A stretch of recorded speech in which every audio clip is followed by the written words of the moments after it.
नमस्ते दोस्तों। स्वागत है आपका कहानियों की पोटली में। मेरा नाम है निशान सक्सेना। मैं सुनाता हूँ कहानियाँ। आइए सुनते हैं आज की कहानी, जिसका शीर्षक है दो नाक वाले लोग। लेखक हैं हरिशंकर परसाई और आवाज़ है निशान सक्सेना की। मैं उन्हें समझा रहा था कि लड़की की शादी में टीम-टाम में व्यर्थ खर्च मत करो, मगर वो बुजुर्ग थे और वो कह रहे थे कि आप ठीक कहते हैं, मगर रिश्तेदारों में नाक कट जाएगी। नाक उनकी काफ़ी लंबी थी। मेरा ख्याल है कि नाक की हिफाजत सबसे ज़्यादा इसी देश में होती है, और या तो नाक बहुत नर्म होती है या फिर छुरा बहुत तेज, जिससे छोटी सी बात पर भी नाक कट जाती है। छोटे आदमी की नाक बहुत ज़्यादा नाजुक होती है। ये छोटा आदमी नाक को छिपाकर क्यों नहीं रखता? कुछ बड़े आदमी इन जिनकी हैसियत है, वो इस्पात की नाक चढ़वा लेते हैं और चमड़े का रंग चढ़वा लेते हैं। काला बाजार में जेल हुआ है तो, और औरत खुलेआम दूसरे के बॉक्स में सिनेमा देखती है। लोग उस तरह लिए नाक काटने को घूम रहे हैं, मगर काटे कैसे? क्योंकि नाक तो स्टील की है, चेहरे पर पहले जैसी ही फिट है और शोभा बढ़ा रही है। स्मगलिंग में पकड़े गए हैं, हथकड़ी पड़ी है, बाजार में से ले जाए जा रहे हैं और लोग नाक काटने को उत्सुक हैं। पर वे नाक को तिजोरी में रखकर स्मगलिंग करने गए थे। पुलिस को खिला पिलाकर बरी होकर लौटेंगे और फिर नाक पहन लेंगे। जो बहुत होशियार हैं वो नाक को तलवों में रखते हैं। तुम सारे शरीर में ढूंढो, नाक मिलती ही नहीं। जालसाजी और बैंक को धोखा देने में पकड़े जा चुके हैं। लोग नाक काटने को उतावले हैं, पर नाक मिलती ही नहीं, वो जो तलवे में है। कोई जीव शास्त्री अगर नाक की तलाश भी कर ले तो तलवे की नाक काटने से क्या होता है? नाक तो चेहरे पर कटती है। और जो लोग नाक रखते ही नहीं हैं, उन्हें तो कोई डर ही नहीं है। दो छेद हैं जिनसे सांस लेते हैं। कुछ नाकें गुलाब के पौधों की तरह होती हैं। कलम कर दो तो और अच्छी शाखा बढ़ती जाती है, और फूल भी बढ़िया लगते हैं। मैंने ऐसी फूल वाली खुशबूदार नाकें बहुत देखी हैं। जब खुशबू कम होने लगती है, ये फिर कलम करा लेते हैं और किसी औरत को छेड़कर और जूते खा के आ जाते हैं। जूते खा गए, अजब मुहावरा है। जूते तो मारे जाते हैं, वो खाए कैसे जाते हैं? मगर भारतवासी इतना भूखमरा है कि जूते भी खा जाता है।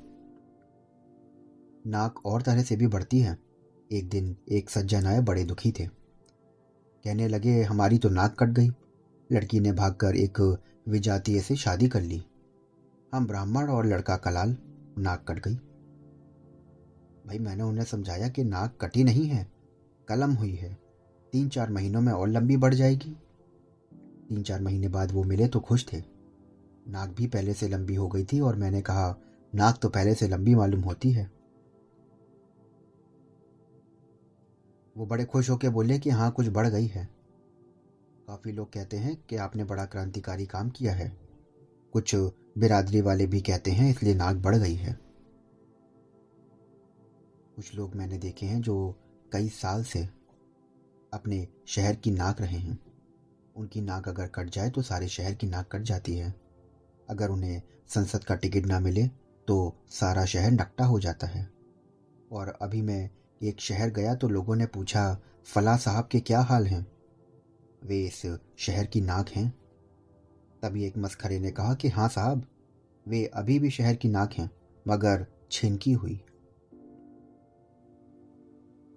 मगर बात मैं उस सज्जन की कर रहा हूँ जो मेरे सामने बैठे थे, और लड़की की शादी पूरा पुराने ठाट से ही करना चाहते थे। पहले वो रईस थे, यानी कि मध्यम हैसियत के रईस। अब गरीब थे। बिगड़ा रईस और बिगड़ा घोड़ा एक तरह के होते हैं, दोनों बौखला जाते हैं। किसी तरह के होते हैं दोनों, किसी का उधार लेके खा जाएं कोई ठिकाना नहीं। उधर बिगड़ा घोड़ा किसे कुचल दे ठिकाना नहीं। आदमी को बिगड़े रईस और बिगड़े घोड़े दोनों से दूर रहना चाहिए। मैं भरसक कोशिश करता हूँ, मैं तो मस्ती से डोलते आते सांड को भी देखकर सड़क के किनारे की इमारत के बरामदे में चढ़ जाता हूँ। अरे बड़े भाई साहब आ रहे हैं, इनका आदर करना चाहिए। तो जो भूतपूर्व संपन्न बुजुर्ग मेरे सामने बैठे हैं वो प्रगतिशील थे, लड़की का अंतर्जातीय विवाह कर रहे थे। वे खत्री और लड़का शुद्ध कान्य कुब्ज। वे खुशी से शादी कर रहे थे, पर उनमें विरोधाभास ये था कि शादी ठाठ से करना चाहते थे। बहुत लोग एक परंपरा से छुटकारा पा लेते हैं, पर दूसरे से बंधे रहते हैं। रात को शराब की पार्टी से किसी ईसाई दोस्त के घर आ रहे हैं, मगर रास्ते में हनुमान का तिलक दिख जाए तो थोड़ा तिलक भी सिंदूर लगा लेते हैं। मेरे एक घोर नास्तिक मित्र थे। हम घूमने निकले तो रास्ते में मंदिर देखकर वो बोल उठे, हरे राम। बाद में पछताते भी थे। तो मैं उन बुजुर्ग को समझा रहा था, आपके पास रुपए नहीं है, आप कर्ज लेकर शादी का ठाट बनाएंगे, पर कर्ज चुकाएंगे कहाँ से? अब आपने इतना नया कदम उठाया है कि अंतरजातीय विवाह कर रहे हैं, तो विवाह भी नए ढंग से कीजिए। लड़का कान्य कुब्ज का है, बिरादरी में शादी करता तो कई हजार उसे मिलते। लड़के शादी के बाजार में मवेशी की तरह बिकते हैं। अच्छा मालवी बैल और हरियाणा की बैल ऊंची कीमत पर बिकती है। लड़का इतना त्याग तो लड़की के प्रेम के लिए कर चुका, फिर भी वो कहता है कि अदालत जाकर शादी कर लेते हैं, बाद में एक पार्टी दे देंगे। और आप तो आर्य समाजी हैं, घंटे भर में रास्ते में आर्य समाज मंदिर में वैदिक रीति से शादी कर डाली है, फिर 300-400 रुपए की एक पार्टी दे डाली है। लड़के को एक पैसा भी नहीं चाहिए। लड़की के कपड़े वगैरह मिलाकर शादी 1000 में निपट जाएगी। मैंने कहा कि आप यहाँ तो कोई रिश्तेदार भी नहीं है आपका। उन्होंने जवाब दिया, वो पंजाब में हैं। पटियाला में ही 3 करीबी रिश्तेदार हैं और कुछ दिल्ली में हैं और कुछ आगरा में हैं। मैंने कहा, जब पटियाला वाले के पास आपका निमंत्रण पत्र पहुंचेगा तो पहले आपको 10 गालियां देगा। मई का ये मौसम और इतनी गर्मी, लोग तड़ातड़ लू से मर रहे हैं, ऐसे में इतना खर्च लगाकर जबलपुर जाओ, कोई बीमार हो जाए तो और मुसीबत। पटियाला वाला या दिल्ली वाला आपका निमंत्रण पाकर खुश ना होगा।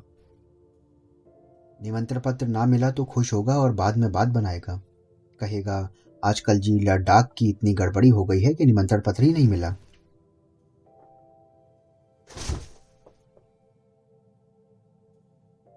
मैं आपसे कहता हूँ कि रिश्तेदार का निमंत्रण पत्र मुझे मिलता है तो मैं घबरा उठता हूँ।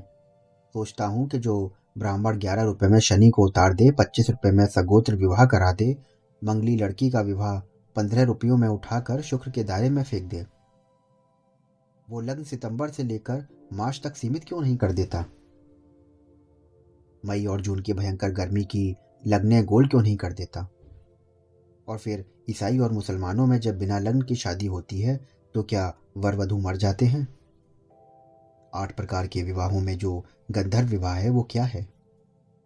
वो यही शादी है जो आज होने लगा है कि लड़का लड़की भागकर कहीं शादी कर लेते हैं। इधर लड़की का बाप गुस्से में पुलिस में रिपोर्ट करता है और अमिक लड़का हमारी नाबालिग लड़की को भगा के ले गया।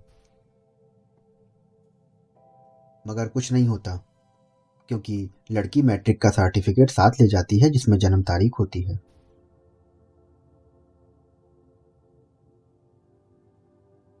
वो कहने लगे कि नहीं जी, रिश्तेदारों में नाक कट जाएगी। मैंने कहा कि पटियाला से इतना किराया लगाकर नाक काटने इधर कोई नहीं आएगा, और फिर पटियाला में कटी नाक को कौन देखेगा? वे थोड़ी देर गुमसुम बैठे रहे। मैंने कहा कि देखिए जी, आप चाहें तो मैं पुरोहित हो जाता हूँ और घंटे भर में शादी करा देता हूँ। वे चौंके, बोले आपको शादी कराने की विधि आती है? मैंने कहा कि जी हाँ, ब्राह्मण का बेटा हूँ। बुजुर्गों ने सोचा होगा कि लड़का नालायक निकल जाए तो किसी काम धंधे के लायक ना रहे तो कम से कम सत्यनारायण की कथा और विवाह विधि तो सिखा दो। ये तो मैं बचपन में ही सीख गया था। मैंने आगे कहा कि और आजकल संस्कृत कौन समझता है? पंडित क्या कह रहा है ये तो कौन सुनता है? वे तो और अह इतना ही जानते हैं। मैं इस तरह के मंगल श्लोक पढ़ दूं तो भी कोई ध्यान ना देगा। ओम Jack and Jill went up the hill to fetch pail of water. ओम Jack fell down and broke his crown and Jill came troubling after कुरियात सदा मंगलम। लोग इसे वैदिक मंत्र समझेंगे। वो हंसने लगे। मैंने कहा कि लड़का उत्तर प्रदेश का कानीकुब्ज और आप पंजाब के खत्री। एक दूसरे के रिश्तेदारों को कोई नहीं जानता। मेरी आप एक सलाह मानिए, इससे कम में भी निपट जाएगा और नाक भी कटने से बच जाएगी। लड़के के पिता की मृत्यु हो चुकी है। आप घंटे भर में शादी करवा दीजिए और फिर रिश्तेदारों को चिट्ठियां लिखिए। इधर लड़के के पिता को दिल का तेज दौरा पड़ा और डॉक्टर ने उम्मीद छोड़ दी थी। 2-3 घंटे वो किसी तरह जी सकते थे और उन्होंने इच्छा प्रकट करी कि मृत्यु से पहले लड़की की शादी हो जाए। मेरी आत्मा को शांति मिल जाएगी। लिहाजा उनकी भावना को देखते हुए हमने फौरन शादी कर दी। लड़का लड़की वर वधू के रूप में उनके सामने आए। उनसे चरणों पर सर रखे और उन्होंने इतना ही कहा, सुखी रहो, और उनके प्राण पखेरु हो गए। आपके रिश्तेदारों में के लड़के के पिता की मृत्यु कब हुई कौन जानता है? उन्होंने कुछ देर सोचा और फिर बोले, तरकीब तो ठीक है, पर मुझे इस तरह की धोखाधड़ी पसंद नहीं। खैर, मैं उन्हें काम का आदमी नहीं लगा। दूसरे दिन मुझे बाहर जाना पड़ा और ये 2-3 महीनों बाद लौटा तो लोगों ने बताया कि उन्होंने सामान और नगद लेकर शादी कर डाली।